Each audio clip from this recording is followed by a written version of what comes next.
Graham Wagg came to Glamorgan's rescue with an outstanding 100 on the second day of the LV County Championship match in Guildford, a thrilling one in which 439 runs were scored and a dozen wickets fell.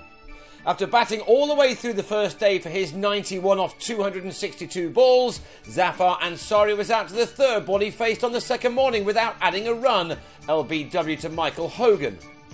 Surrey had set off on 289 for 6 but found themselves on 294 for 8 when Gareth Batty fell in the same way to Wagg. This a fine start to what was to turn out to be a brilliant day for the all-rounder.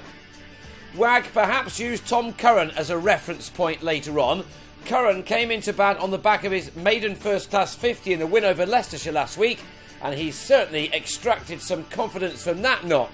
He played some wonderful shots, hitting the ball very hard as he soon began to dominate an important ninth wicket stand with Gary Wilson. So hard did the youngster strike the ball, in fact, that although Wagg got his hands on this fierce cut shot, it still went to the boundary. Having blasted 40 off 49 balls, made out of a stand of 65 with Wilson, Curran helped a delivery from David Lloyd into the safe hands of Jacques Rudolph to leave with a total on 359 for 9. Yet Surrey were still able to get to 400, although not in time to make any more than 3 batting bonus points. Wilson played calmly for his 38 runs, while Chris Tremlett went big instead. His first 6 off Andrew Salter just had enough on it, while his second, 2 balls later, carried straight over the sight screen as Surrey moved up to a total of 406.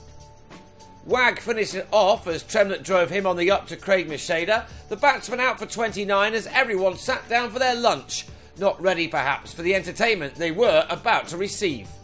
The afternoon began with Glamorgan getting into trouble, Will Bragg fishing at this ball from Curran and edging to Wilson with 14 runs on the board. It was 25 for 2 when Ben Wright had a nibble at a ball from Tremlett, which moved away from him, Vikram Solanki with the catch. Next over, and Rudolph chopped a ball from Curran back onto his stumps after making 13. And it was 3 in 3 overs when Chris Cook did something similar to Tremlett to leave the Welshman on 30 for 4. That became 54 for 5 as Macheda, promoted up the order, fell for 11 after nicking off to Stuart Meeker, who was bowling with venom on an excellent pitch at Woodbridge Road. It's a ground where Surrey haven't tasted success for 13 years, and they were held up as Colin Ingram decided to have a go. That went for 6. He believed that the best form of defence was to attack, which, after all, appears to be the modern way, and certainly the way of this summer in both international and domestic cricket. These 3 boundary 4s were hit off successive deliveries from Meeker. The quicker the ball arrives at the bat, the speedier it can head to the rope. Ingram had raced to 43 at a run a ball when he pushed forward at a delivery from Anish Kapil and edged to Solanki, leaving with his side still in bother on 106 for 6.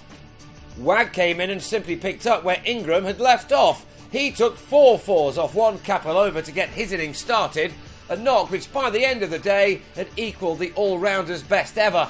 This day was turning out to be in total contrast with the first one, which was played in a very sedate fashion.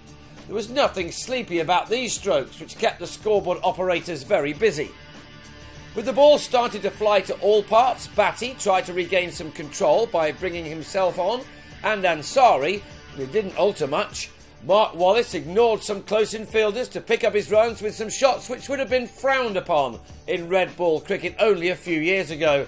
These things are now becoming the norm, it seems. As are spinners being easily taken over the top for a 6, as Wagg did here. There were 209 runs scored in the middle session from 38 overs. These two both heading to the break with 50s to their names. Wallace's had come off 58 balls, a rare bit of running to do to get him to his half-century, one which had contained 8 4s in a session where there were 31 of them and 2 6s. 3 balls later, and Wagg took a single to get to his mark off just 40 deliveries, from which he too had hit 8 4s, with the addition of that one maximum. And on the pair went after the sandwiches, about the only bit of calmness for a while. It appeared to be a rush to see who could get to 3 figures first, Wagg for the 3rd time in his career, or Wallace for the 16th. A slog sweep for 6 off Ansari took the latter into the 70s to match his partner, who did have a 7-over start on him.